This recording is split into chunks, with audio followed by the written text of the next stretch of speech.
Virgo, welcome to your end of July 2021 General Tarot Update. It's Raina here. So there is going to be a full moon on the 23rd or 24th, depending on where you live. This one's going to be at 1 degree of Aquarius, and Aquarius is the sign right before your opposite sign, Pisces.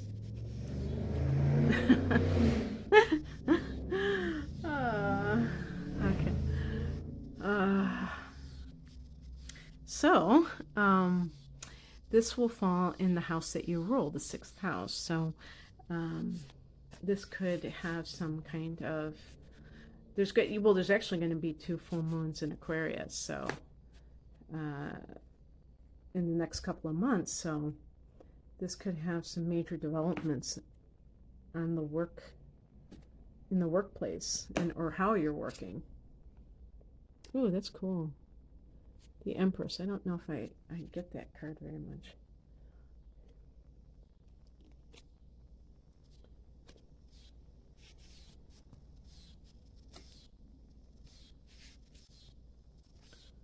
Yeah, this deck I haven't used in a while, so there are some reversed cards because I just kind of put them together, which is kind of interesting. I'm going to pick one, cut this deck, and pick the last card.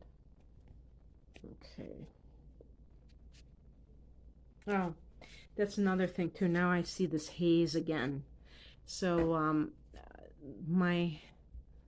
this is not my go-to phone for recording, and it did have some condensation a few weeks ago, and it cleared out, but I see it. I don't know why. It just sometimes it has a haze, so I apologize for that. I hope that clears out and that you can see the cards pretty well. The heart of the matter is the Empress card. Now, if you notice, this particular deck, and I can't remember the name of this deck. I'm sorry, in case you're interested. I have the box somewhere. But it depicts a pregnant woman, you know. I mean, let's see if they show what's inside of it. Doesn't really, I guess it's a baby. It looks like something inside of there. And that's one of the interpretations. This is the Earth Mother card, so certainly you're an Earth sign too. It's associated with Taurus, but also because it's connected to the planet Venus, it's connected to also Libra. So it can be about creativity, art, whatever you want to call it, but also abundance and pregnancy. And so all of those themes can be coming, or one of those themes can be really happening for you right now. Love is another big theme of this card. In the past position, we have the 3 of Wands in reverse. Let's see if you can see the upright version of this. Again, the haze. I don't know if you're going to be able to see it. The 3 of Wands is a card of expansion, and because wands connect to fire energy, it's very expansive, and it's really about this idea of you know, expanding territory, like, you know, going new places, doing new things. And if this is work related, in the reversed position, you can feel kind of stymied. So really, it's interesting too, because the Empress is number 3. Actually, it's the 4th card, but it's numbered number 3 in the major arcana. And then here's another 3, but this is in the minor arcana, 3 of Wands, which is a very creative card. So there may have been something work related that has kept you from expressing your creativity, for instance. And this is, I mean, obviously if you're hired to be an accountant, that's not going to be really fair to complain that you're not allowed to express your creativity. Although I will say that even in a job like that, it can be a situation where you are turning your back on your creative gifts because maybe you think it's more lucrative, financially lucrative, to to work in this other type of area. It's funny how I'm getting this theme coming up time and time again. I don't know if it's just me personally that I get this, or if this is something I do feel that this is happening with the collective, because we really are moving out of that survival consciousness. Like, we have to do whatever it takes to survive, and that you can't do something that shows off your gifts, because unless you just happen to be lucky, and get that kind of job. But in general, just be in that survival mode. And I think a lot of people aren't willing to settle for less anymore. The higher message, the King of Wands. This is a card, and you see the lion behind the man, and I think, I'm assuming this is connected to Leo, but definitely this is fiery energy. And this is about stepping into your own power in a worldly sense. And again, this will be a theme with earth signs. Earth signs are very concerned about the tangible. Anything that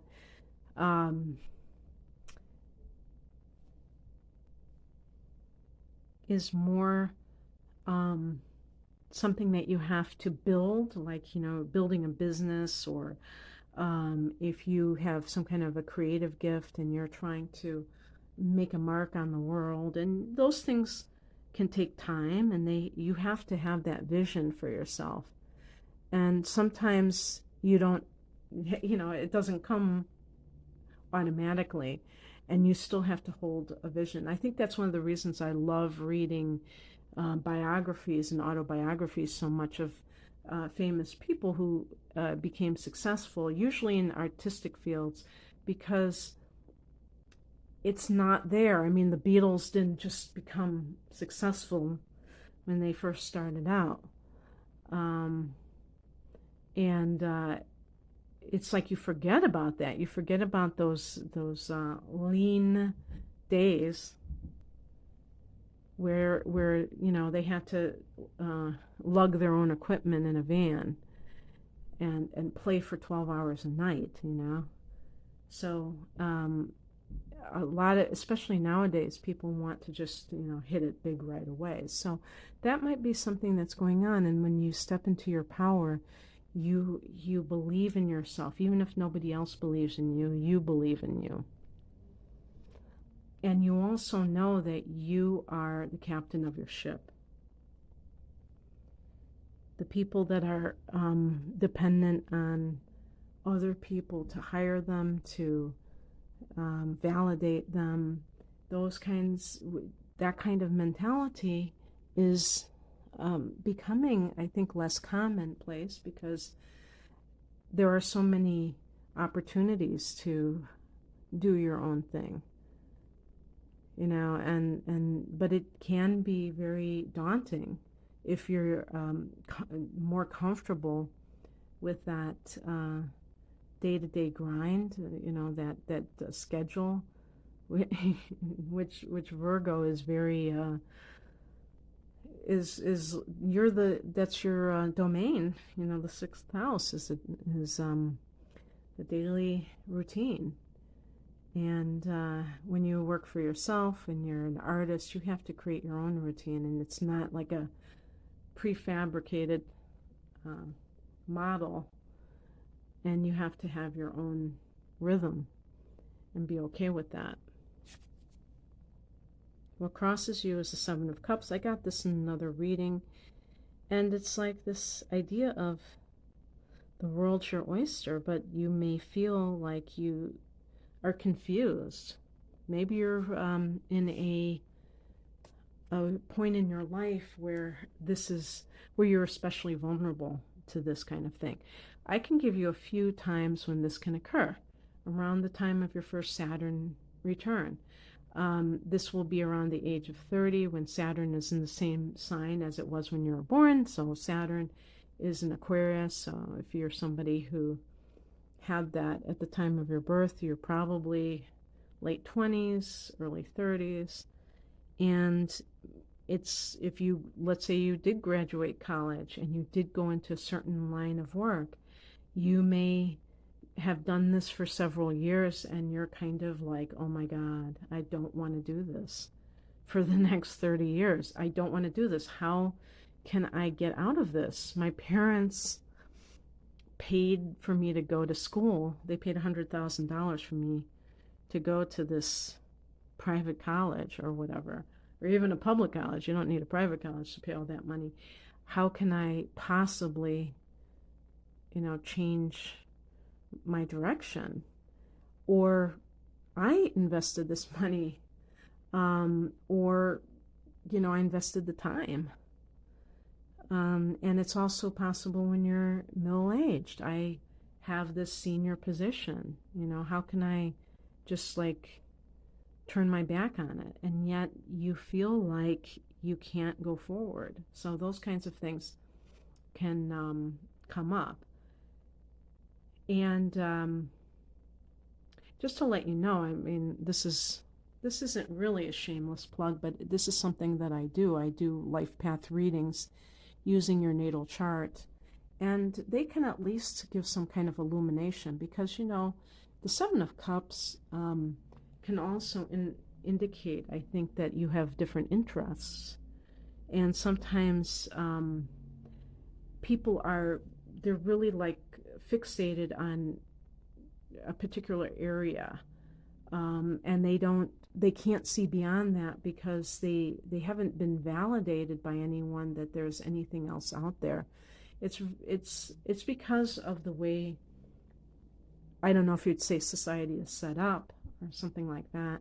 Just the way that we tend to encourage people to do certain things that may not be for them. Some people are not meant to do mainstream kind of things, and that's just how it is. What is coming in? The Knight of Swords in reverse. So this is the upright position. This is kind of an interesting, see, they've got a motorcycle because it's kind of this wild energy. Now this is in reverse, and the Knight of Swords, this can be a younger male, an immature male who is not cooperating with you in some way. So getting back to that Empress card, if this is a relationship issue, maybe you're pregnant with someone that you know was not really, you got involved with somebody because you had a limited point of view. You did not think that you were worthy of more. The Empress is about love or actual pregnancy, and this person can be very this even in the reverse position, it might even be more so, where they're running away from their responsibilities, they're immature, and usually it will be a younger male. I'm saying on the younger side of things, so maybe under the age of 40. I think they would even say younger than that, but I feel like a lot of males under 40 might still be considered. I mean, just the way we're treating people, even in their 20s, like they're still kids instead of full grown adults. Then I say the same thing about 30s in a lot of ways. And this person may not be ready for that responsibility. And so the three air signs are Gemini, Libra, and Aquarius. And actually the outcome is, I love this card. It's so beautiful, the colors. And this is perfect for Aquarius because it has the purple. The amethyst, I think, is associated with Aquarius. But the star card, but this is reversed. But it's still going to be positive, but it's a little bit more obscured. And this is kind of what I'm referring to in this reading, is that you may, I would say that you may have to hold a vision, Virgo. If you want more out of life, you have to be able to see what is not in your reality right now. And sometimes that's very challenging for an earth sign because you might say that that's all pie in the sky unless you really can prove that it's possible. And yet, there's no other way. I mean, everything begins with the immaterial and comes down into the physical. So, being able to hold that vision for yourself that things are going to get better, that you are going to heal from something that perhaps has been difficult, something that you've been enduring. Now, with the three of Empress, if for some reason it looked like it said three, the Empress. I thought it said of. With the Empress card, there might be like some of you who are pregnant and you're like, how can I do this when I'm all alone? The King of Wands in that sense is the the kind of male that I was going to say the alpha male, but this is like the embodiment of the mature male that is self-empowered. But this can be a version of yourself, stepping into your own power. Um, Actually, the clarification card that I got is the feminine version of that, the Queen of Wands. And this is really about understanding that you have this within yourself, even if you're facing some kind of a difficulty where you feel like you might not have the support. You might not, if you're starting your own business, you don't have the clientele base. And how are you going to do this? The Seven of Cups can be like that confusion of like, how can I make this all come together? You don't have to focus on everything at once. You can just take it piece by piece. And that's how you get to your end goal. So, you have to keep the faith even when things seem like it's impossible. Okay, Virgo, that's what I have for you. I hope that you resonated with this. If you'd like a private reading, the link is below. Take care. Bye.